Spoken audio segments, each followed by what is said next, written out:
bermula rezeki itu dua boh rezeki. Saboh rezeki kamu cari akannya, dan saboh rezeki dituntut dia akan kamu.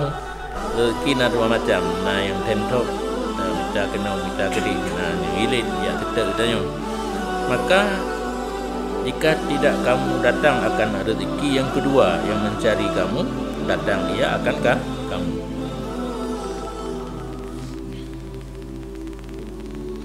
Dan jika adalah kamu itu terkejut di atas barang yang dimusibahkan akan kamu daripada barang pada dua tangan kamu, maka jangan kamu terkejut di atas barang yang belum sampai ia barang akan kamu kepada kamu.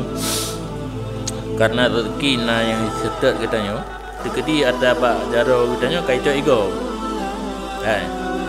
Yang karena bak jaro tubuh sabah bungkuh kaico igo. Yang menurut petunjuk ilmu tasawuf jangan gundah, karena ada satu bungkus lagi nasi yang sedang mencari kamu.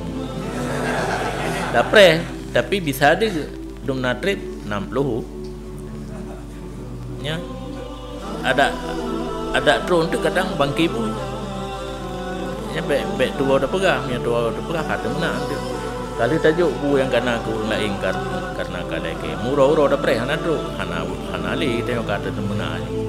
Karena mogok makan yang paling trip di atas muka bumi 60 orang baru mati. Jadi boleh jadi dalam hubungan truk rezeki untuk mempertahankan nyawa mereka.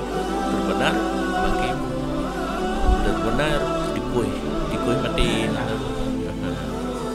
Dalam orang dia handi melemah dengan putunya nyawa.